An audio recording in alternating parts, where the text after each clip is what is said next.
BNP মাঠে নামলে এই সরকার টিকে থাকতে পারবে না এবং জাতীয় নির্বাচনে অনিশ্চিত হয়ে পড়বে বলে মন্তব্য করেছেন দলের স্থায়ী কমিটির সদস্য গয়েশ্বর চন্দ্র রায়।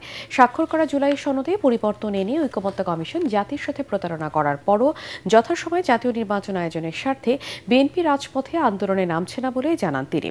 বিএনপিপন্থী চিকিৎসকদের সংগঠন ডক্টরস অ্যাসোসিয়েশন অব বাংলাদেশ ড্যাবের নবনির্বাচিত নেতাদের নিয়ে দলের প্রতিষ্ঠাতা জিয়াউর রহমানের সমাধিতে শ্রদ্ধা নিবেদন শেষে তিনি এসব কথা বলেন।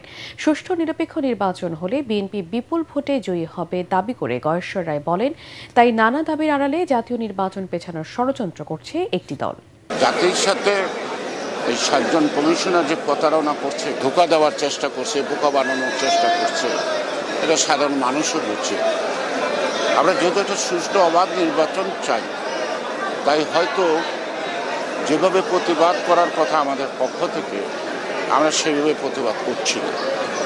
কারণ আমরা যদি প্রতিবাদ করি বা আমরা যদি মাঠে নামি, তাতে সরকার টিকে থাকবে কিনা সন্দেহ আছে। আর সরকার যদি টিকে না থাকে, তো বাংলাদেশের নির্বাচন অনিশ্চিত হবে।